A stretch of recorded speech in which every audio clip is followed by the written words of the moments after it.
guns, and money.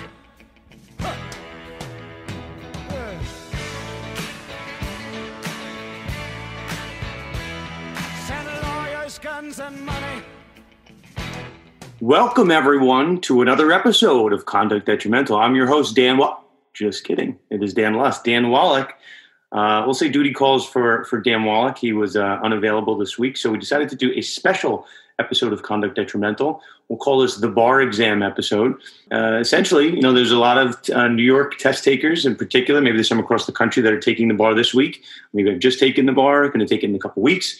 Behind the magic of that is Conduct Detrimental, one of our lovely volunteers, Mike Lawson. He's a recent graduate of Syracuse Law, former president of their sports law society. Mike has been, we'll say, our glue guy, like our Marcus Smart, behind the scenes. He does a little bit of everything for us. He helps with production on the podcast. He helps run social media, our Twitter account and our Instagram account at Con Detrimental.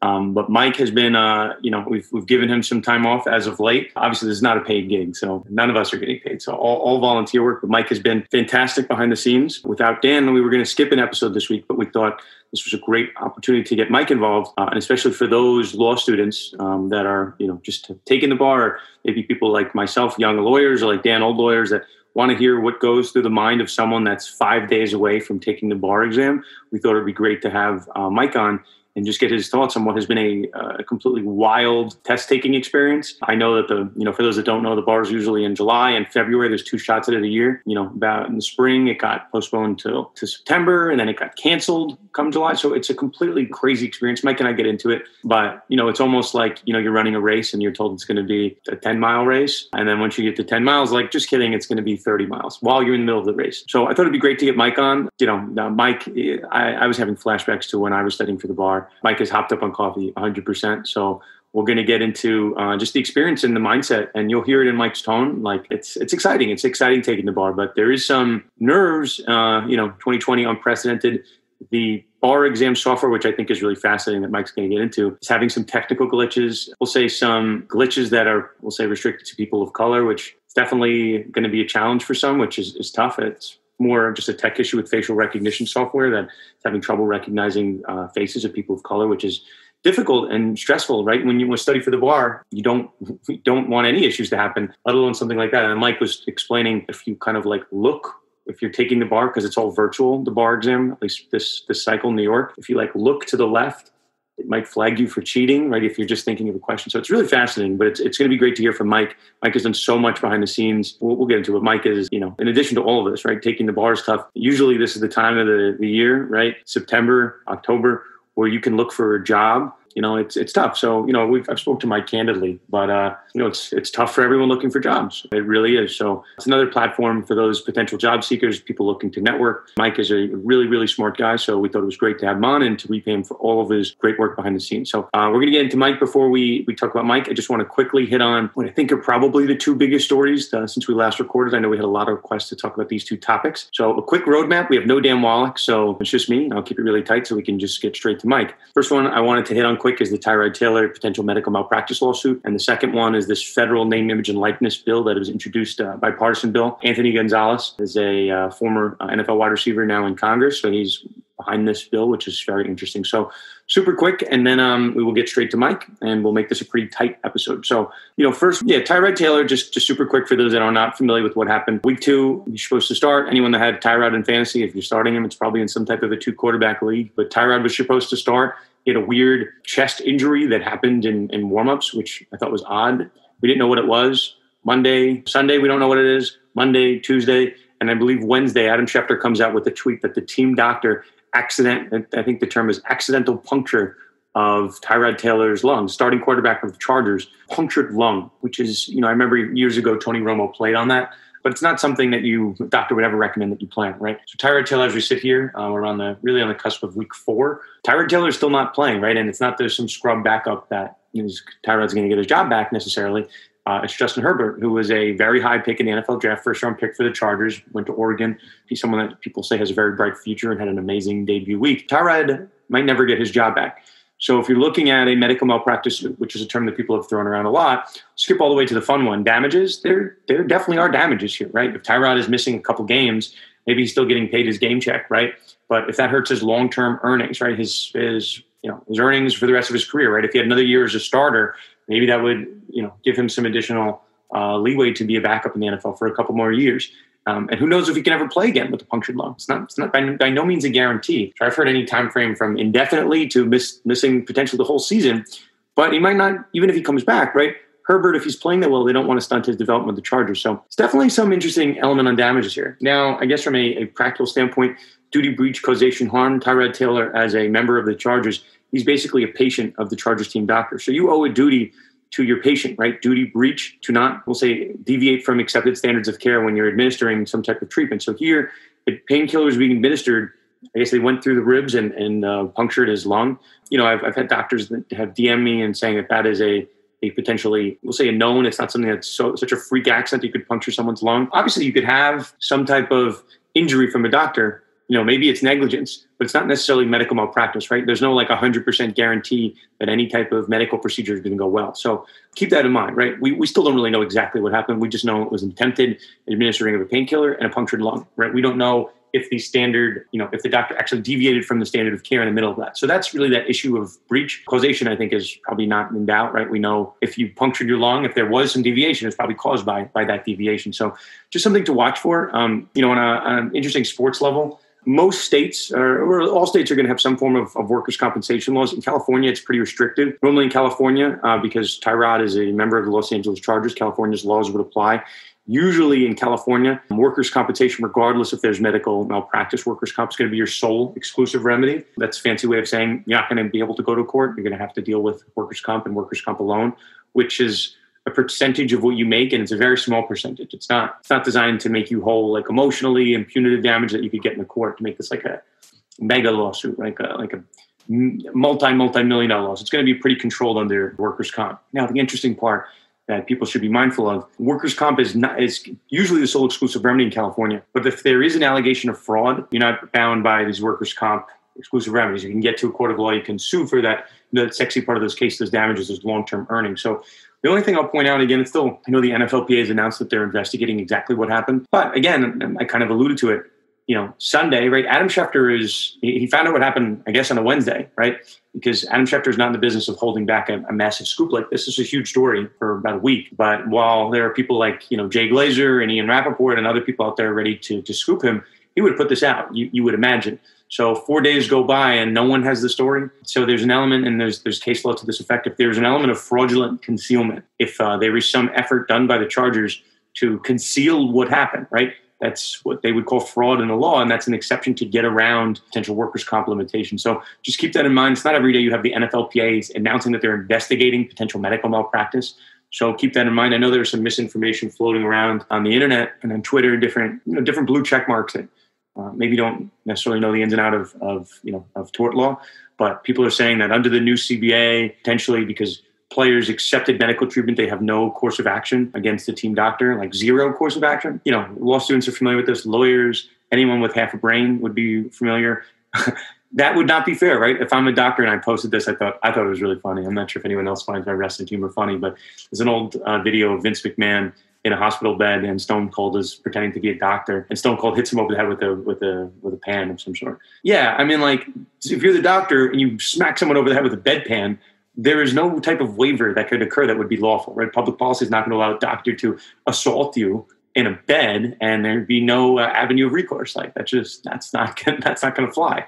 And that's obviously, I'm saying that in jest. I'm obviously half kidding, but same goes for gross negligence, recklessness. There are going to be some acts that the court is not going to allow a doctor to be, immunized for. So people can tell you whatever they want, even if the NFLPA agreed to that, which, I haven't found any language that says that explicitly in the CBA, and I don't believe that's the case. The court wouldn't allow a doctor to be completely immune from liability. So definitely worth keeping an eye on there. And the other one I'll just hit really quickly, is this federal name, image, and likeness bill. I know, I've been vocal. Dan and I have been, we spoke about this in the past. An interesting time frame occurring right now. I believe it's July of 2021. Florida is going to be the first state in the United States to lawfully allow their athletes to get paid in the state, their college athletes. So there's essentially a race, right?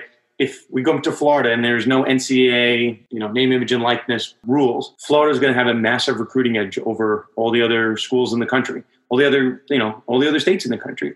So if there's a decision between going to Florida, Miami, or Clemson, like Clemson's going to be third, right? If you're like the version of like Tim Tebow or any of the other these mega high school athletes, like if there's a tie, you go to the state that's going to pay you some form of money. So, Florida, interestingly, got ahead of California's fair pay to play, which doesn't come into effect until 2023. So everyone's kind of looking at Florida and saying, hey, if the NCAA doesn't come up with these name, image, and likeness rules, by then we're going to have chaos because Florida is going to be getting a very sizable edge come basketball, football, and all the other main sports across the board. So a federal bill, and anyone taking con law, constitutional law will be familiar with this.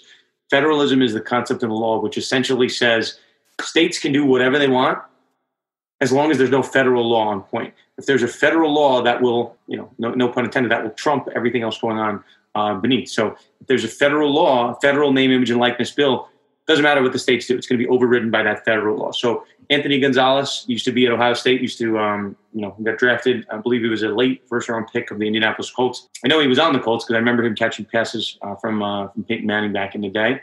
But yeah, he's now a congressman, wide receiver turned congressman, and he is proposing a federal name, image, and likeness bill. It doesn't go all the way in terms of protecting athletes from getting paid, protecting athletes from the NCAA and allowing them to get paid an infinite amount of money. Right? If you're Tim Tebow, maybe you should be getting paid $50 million. I don't know if I feel that strongly about it, but I don't know why an athlete should necessarily have a cap on their earnings. But I'm pretty confident. I'm just reading the signals that the NCAA is going to try their best to limit what athletes can earn. So there's no protection onto basically a full free market, but it's a good step in the right direction and a step that would allow all 49 states to get paid all at the same time and not just Florida. So that's going to be put to vote by early 2021, something to be very mindful of on this college front. But yeah, I mean, if people are looking for, if the NCAA was looking for Tony Gonzalez to bail them out and give them an antitrust exemption, he is not doing that.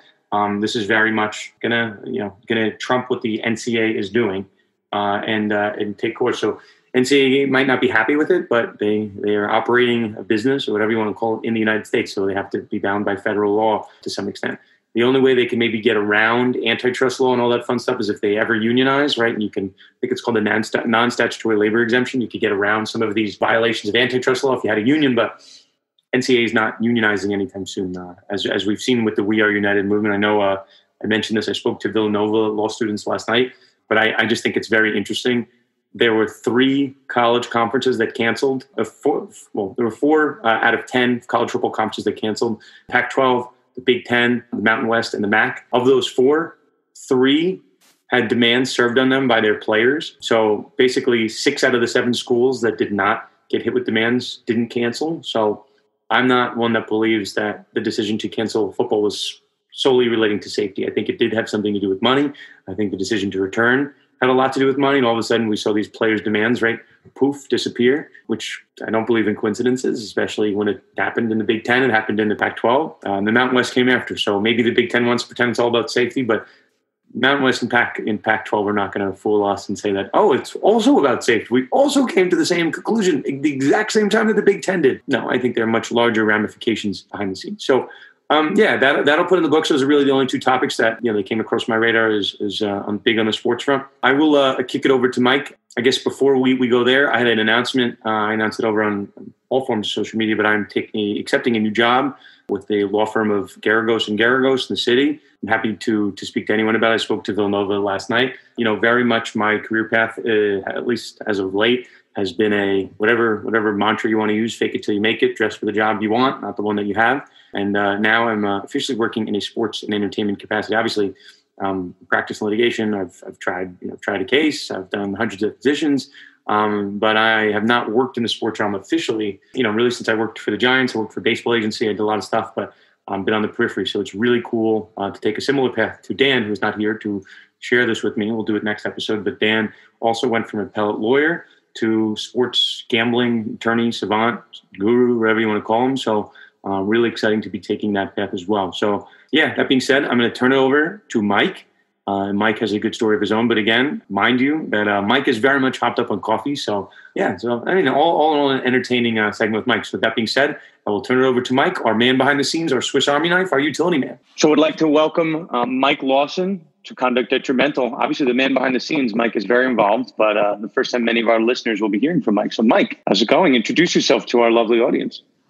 How's it going? My name's Mike. I appreciate taking the time to have me on here and discuss what's going to happen with the bar exam here. We are getting down to the crunch time. I think we're 5 days away now, so I'm feeling okay, but nervous as ever. But we'll see. Dan is unavailable today, so duty calls, and we figured we'd get you for a nice break. So, for those that have not been following this, obviously, some of you guys listening are law students, some of you are lawyers, some of you have no involvement in the law.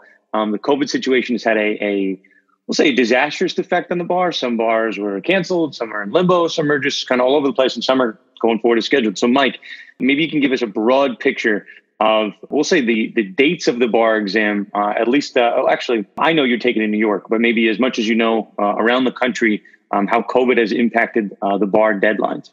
Yeah, absolutely. So like Dan said, I'm taking the New York bar. Normally, it was supposed to be July 28th and 29th. I think probably like a month before our graduation. I think it was sometime in April. They made the determination that New York and a number of jurisdictions thought it was not safe to take the bar in person in July. So they push it back to September, which I believe it was supposed to be September 9th and 10th, also in person. It was also supposed to be an in-person exam. So that was okay. I mean, it was just kind of like expected. We're in a pandemic, and we finished school online. I graduated from Syracuse Law, and Mike has a nice Syracuse Law shirt for anyone he just motioned to his shirt, but no one can see that. Right. True. I graduated from Syracuse Law, and when it happened, I was still at home. So the final 3 months of law school I was at home taking, all my classes in this basement at my parents' house. And so it was kind of expected that was going to happen. And the bar prep companies kind of rolled with the punches at that point, where they're, okay, we're going to delay you. We're not going to start you studying right after you graduate. We're going to give you like a month, somewhere different. I know I took Kaplan. So Kaplan kind of gave us like a slow lead into our bar preps. So we ended up truly starting come July, but all of our prep started like end of May. So like May 28th was our first like assignment, and we went from there, where normally we would have been kind of deep diving into the MBE topics come right after we graduated second week of May. So at that point, very, very accommodating, like, okay, we're going to get through this. Like, they're delaying it. Then comes probably like the third week of July. I can't remember the specific date, but New York announces that they are going to cancel the bar. And we kind of had this panic 5-day limbo in July where we really didn't know what was going to happen, because at that point, what does cancel the bar mean? Does cancel the bar mean like it's just going to be in February, or like I didn't even know? I have no idea what that means. We didn't either. It was so just like, what do we do now? At that point, I was already about a month and a half in. If you were in Barbary, I think Barbary started officially like their topics like June 1. So they were like really into it. It was kind of just scary because we were like canceled. Like, so we have to wait until February. The bar's only tested in February and July. So we assumed that was going to be happening, but this is 2020 and the whole year is unprecedented. So we had no idea. So it was basically just a fear for 5 days of panic, a little bit of like, what do we do? Do we keep studying? Do we push forward? Kaplan told us, we're aware of what happened. We're going to tell you to keep studying as if you were going to take it in September or October, because at that point there were some jurisdictions that were toying with the online version exam, which is being tested October 5th and 6th, which is this upcoming Monday. So New York had said that they were hesitant on the online exam already. So we were like, well, if they're not going to do the online, then they're probably going to push it to February, or maybe push it to an in-person one later in the year. We had no idea. It was just the unknown. So once that happened, then 5 days later, we basically had the report that New York said, okay, we're going to do the online administration of the test, it's now going to be October 5th and 6th. So again, like I said, I'm using Kaplan for my bar prep. They were very accommodating. They started shifting some of our assignments around, but we mainly kept pushing through and doing the regular schedule. They elongated our schedule, I believe. I think we were supposed to take it in September. So they started giving us certain assignments in through September, like through now, or like a week ago or something like that, and giving us alternatives to study and things like that. So I have a couple follow-up questions, Mike, because I'm very curious for this. So number one, as someone that has taken the bar, I can see right now you have a lot of, we'll say maybe the coffee jitters. You drinking coffee today? Yeah. I was like Red Bull, Monster, or whatever, Rockstar Energy. I was going crazy. So that means, if you're feeling good, you got those good jitters. That is definitely good. I know a couple of law students I've spoken with who are more like, when I speak to them, Mike and I are recording at like 2, but are like asleep at 2, which is not really a good sign. Like you want to be keeping your normal hours and all that. So, if you're a 1L, you're a 2L listening to this, I mean, like I have the worst study habits. I was studying at 3, 4 in the morning. Like that's just what I did, but I'd always done that my entire career as a student. So you definitely want to keep some semblance of normalcy. And even as Mike is kind of explaining, this bar process, like this one for the, this July cycle, whatever you want to call it, is the least normal of any cycle, but you do have to keep some semblance of normalcy. So I have I was just thinking about this the other day. So like normally, right, like Mike, you correct me if I'm wrong, I feel like bar prep companies are usually from like May to July. It's like a 60-day like intensive studying program, right? Like 60 days. Usually, yeah, 8 to 10 weeks is the normal. Like on this one, obviously you're going from essentially May till October. Are they like charging you more? Like it's much more labor intensive for them, for you. And was there like a break that you got? Like, I guess so. Like, first question, I won't ask a compound question here. Are they charging you more? And I don't know what the other companies are doing. Are they charging you more for like an additional 4 months of prep? No, Kaplan did not charge more. It wasn't even an option. It's like they didn't even mention that they were going to charge more. And I haven't heard anything about Barber or Themis as well. I imagine no. I think they were pretty accommodating with it, where they were just like, okay, we're going to do this. They're not giving us. They didn't necessarily give us any additional topics. They were just kind of reinforcing a lot of the things that we went through. The normal, I did live and on demand. So I had access to like live lectures. So all of my like main topics, I was sitting online like I would be if the bar prep would be in person, like with a professor. So I was doing that and everything was normal. The only difference was they were giving us more practice in the back end. So like this past month, they've been giving us a little bit more of feedback. Every bar prep company has their own kind of like analytics of like how well you do, what topics you're best at, what subtopic of each topic you're worst at. So you have to, practice that. So they've been giving us more and more analysis of being like, okay, you can still like work on this one, get a few points on the MBE. So to answer your question, no, they did not charge us more. So the other part of that, I mean, like, pre-COVID, I guess when you go to a restaurant, they tell you the wait would be like an hour. And if it was like a half an hour wait, you'd be all happy because it's like, oh, it was only half an hour. It should have been an hour. You guys, and I'm not, whoever's taking the bar now, you've basically signed up for a 2-month period of prep, and now they've extended that to 5 months, right around. So it's tough. I'm not, I don't know if it's we'll see what the bar. I mean, obviously the bar is grid on the curve, so there's going to be a certain amount of people that pass. I mean, to some extent, but yeah, I mean, I'm not envious. It's almost like you start a race and then halfway through the race, they're like, by the way, we're going to add another 60% to the race at the back end. Like, good luck. Like, it's got to be tough, I imagine, right? Like, it's got to be stressful.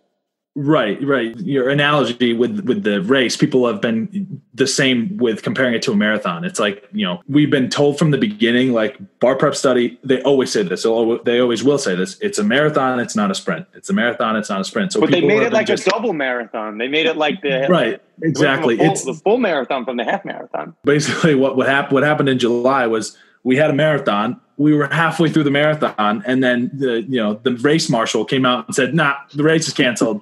So you have to stop now." So it's almost like that. Like you started. It's almost like, so Mike and I are both closet wrestling fans / we're actual wrestling fans at this point because I'm very much out there with it. It's almost like you start the wrestling match, but you never make it inside the ring. So anyone that's a WWE fan, you have to be inside the ring for them to ring the bell officially. So you guys were brawling outside. You're studying late nights. You're brawling. but like you never actually got in the ring. So the clock actually never started. So, I mean, shout out to like 619 Rey Mysterio, but like all, those pinfalls outside the ring, they didn't count because you have to go inside to start the ring, start the match.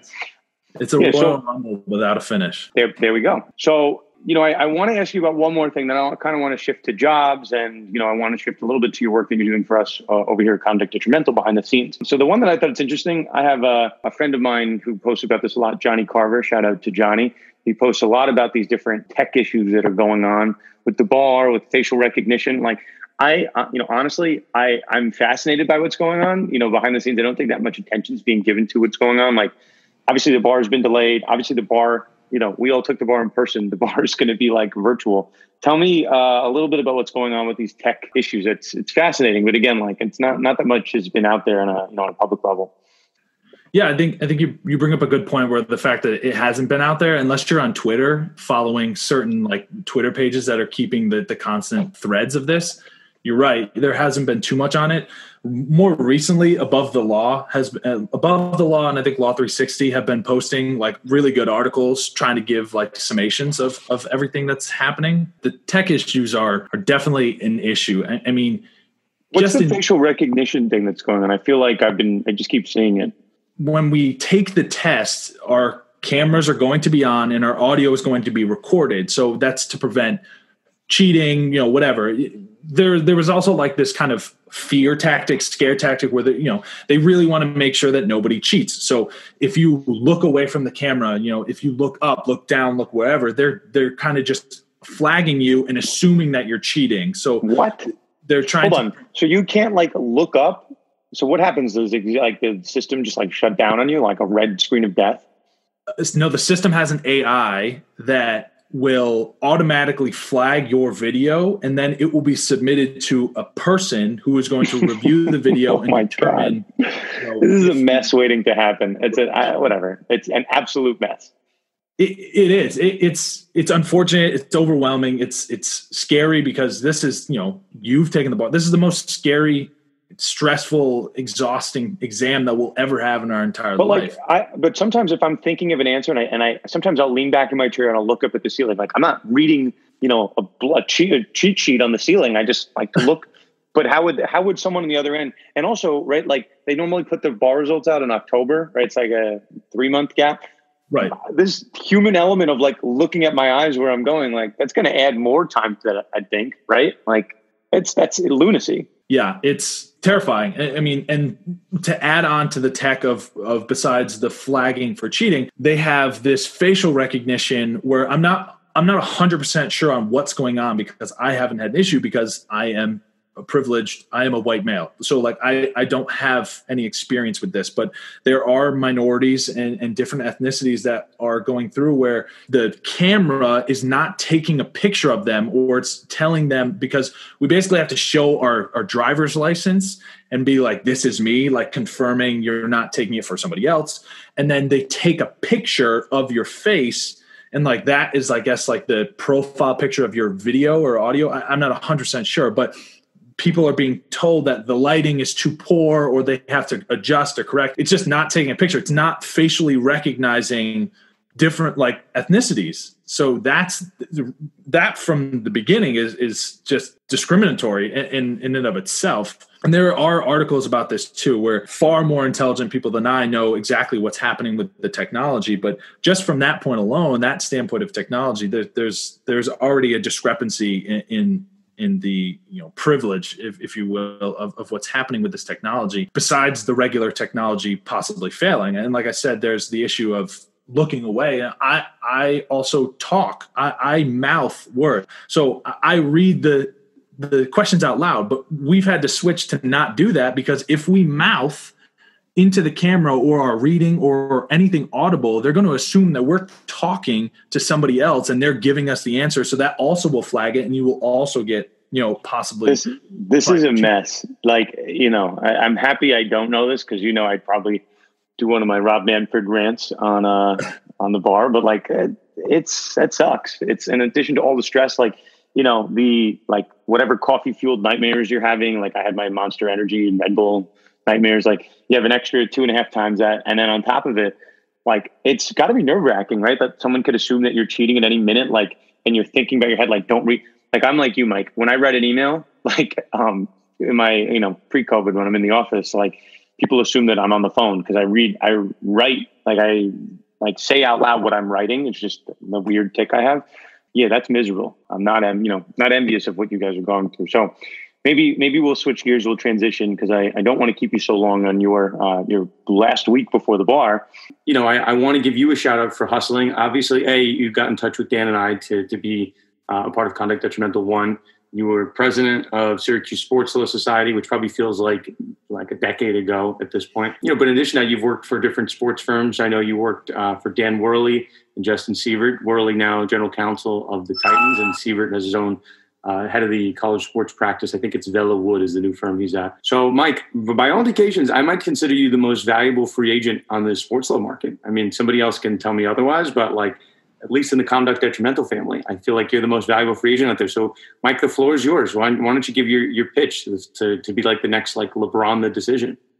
I don't know about most valuable. I appreciate the subjective opinion, but I do believe that I've basically had a goal since undergrad was to work in professional sports. That's kind of my goal. I want to work for a sports team. And when I got to law school, I was like, well, this is the chance for me to get into entertainment and sport law. And like you said, I was the president of the Entertainment and Sport Law Society at Syracuse, and just networked. I just networked and used that to my advantage. I've had phenomenal luck. I really am a firm believer in you make your own luck. You work hard enough, you will make your own luck. I believe you said that on a previous episode too, but my grandfather always used to tell me that as well. You will make your own luck in this world, depending on how hard you work. So I basically have just kind of told wherever I was, where I'm just kind of a yes man, and I will do anything and everything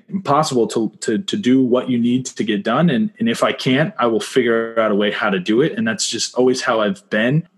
Going into the legal field, I had the goal of being entertainment and sport law, but I truly value the more traditional law firm experience as well. And I worked for a real estate law firm too, and got experience in a New York City law firm. And I plan on doing that now too. I know this is such a crazy time with COVID, and so many jobs were posted and taken off and things like that, but I'm just actively pursuing a potential job, whether that's remote or not. And I hope and pray that my hard work pays off. And I'm glad to be working with you, Dan, and Dan Wallach, and through this crazy connection. And how I connected with you was just through LinkedIn, through networking. So I'm just happy to be here and happy to work and make Conduct Detrimental so successful and grow. And yeah, that was excellent. I think thanks to you, we went from 1 million listeners an episode to 1 billion. So we are, I think, officially the #1 podcast in the world by my count. Again, I'm not under oath, so that is. We got to catch up to Joe Rogan. Joe Rogan's going to catch up to us. I mean, he's got like the Dan's face is circled on his like little cork board, and he's got like X's in our eyes. He's coming for us. So yeah, Mike, I think I'll leave you with this, and the saying similar to what your grandfather taught me. I'm not sure who said it to me, but the harder you work, the luckier you get. So Mike, you've done a lot of the right things to get on a lot of the right radars. And if you are a 1L, 2L, 3L, I know a friend of mine that got a job with the Washington Nationals as a second-year attorney. He's stepping back for basically what would be a recent graduate's job, but he's taken a step back. So it's never too late to try to get your foot in. It's all about networking. So, Mike, you've definitely got a lot of the right radars. And again, I think your motto is another one similar to mine. I was my nickname at my first job, maybe my second job, was Lust, Figure It Out. And like that was almost my name. It wasn't like Dan. It wasn't Lust. It was Lust, Figure It Out. They gave me an assignment. I don't know what was going on half the time, but I had to figure it out. No one was going to know the answer if they asked me to figure it out. It was my job. So, Mike, you're in the home stretch now, everyone, if you can, Mike, why don't you give your social media a quick plug, and then I'll get you out of here to study for the bar. Yeah, definitely. And I do want to do like a little disclaimer, like for anybody listening to this 1L, 2L, 3Ls, or if you're a bar examinee, you'll probably be listening to this after the bar, which I hope at that point, you can feel some relief of being able to get through this test. But just everything I've said, this is completely my experience and from my perspective. And like I said, I feel very privileged to be in this position where I'm just feeling the added stress of getting to study for 18 weeks instead of 8 weeks. So I truly think and pray about, my fellow bar examinees, who are in far worse situations. I really wish luck to all of my fellow examinees, and I'm concerned for those who are in situations that are so mentally, emotionally, and economically draining through everything that's happening with COVID. I'm definitely in solidarity with you examinees, who have been disproportionately impacted by COVID and the systemic inequality that's been going on in the entire world and the legal profession. Definitely proud to be a JD graduate of 2020. And I know we will get through this together. And I really have faith in the impact we've already made and will continue to make in the legal profession and our communities, definitely for years to come. And like Dan said, I'm going to plug my social, Mike_son_of_law. I was blessed with the last name of Lawson. So son of the law has always been my little witty tagline, Mike_son_of_law. And if anybody listening to this, if you're feeling overwhelmed, stressed, whatever, I feel you. I'm with you. Reach out. There's people to talk to. At the bar. Don't reach out. Not yet. Maybe in a week. But if you're in a bad space mentally, please reach out for help, because I know this is so stressful. This is such a stressful time. So if you really need anybody to talk to, I know you mentioned Johnny Carver before. Johnny has been such an amazing advocate for bar examinees. At Johnny Carver. Go ahead. At Johnny Carver. And just, you're not alone in this. We've gone through this together. There are so many people out there who can and want to help you. So please, I hope everything goes well technologically, and there's no issues going forward, and we will get through this. So, Mike, the pleasure is all ours. Thank you for all your work behind the scenes. Much appreciated. And best of luck. Knock 'em dead. Thank you. 5 days. So once again, that was Mike Lawson. Mike is on social media at Mike_son_of_law. Mike_son_of_law. You just look up Mike Lawson too. But yeah, so again, that's really Mike in the heart of the storm. By the time some of you listen to this, Mike will have already taken the bar. So definitely wish Mike good luck. He needs all the good vibes he can get with this insanity that's going on with the bar. And just another shout out to Mike. If I didn't give him enough of a platform there, Mike just reached out to me. I don't know how long ago at this point, and just wanted to talk about my career path. And Mike and I realized on the phone that we had a lot of people in common just through our various channels. I'm obviously a little bit older than Mike, but yeah, we had a lot in common and a lot of people in common. So you never know. So now Mike is helping us out here. And so I empower all of you to send out those emails, make those phone calls. And if it's someone like me or Dan, sometimes, we have the best intentions. Sometimes you get a little busy, but definitely just follow up, and happy to chat. Always our DMs are open. So that'll put this episode in the books. As always, Dan Wallach, who is not here, is at Wallach Legal. Myself, Dan Lust, at Sports Law Lust. The show, Conduct Detrimental, at Con Detrimental. It is run by Mike. Also, it's run by Taryn Sharma, who is also our behind-the-scenes man. He will be on here at some point. You can all meet him. But again, the show is at Con Detrimental. And as always, if you have any questions, reach out to us, and we're happy to answer them. So best of luck to Mike. By this time next week, Mike will have taken the bar. So we all, if you can, that would be really nice. You don't have to rate and review the pod this week. Definitely shoot Mike some best of luck. That would be really appreciated. Again, it's at Mike_son_of_law. It's a mouthful, but you can't forget it. That being said, we will put this in the books, and we will see you next week on another episode of Conduct Detrimental.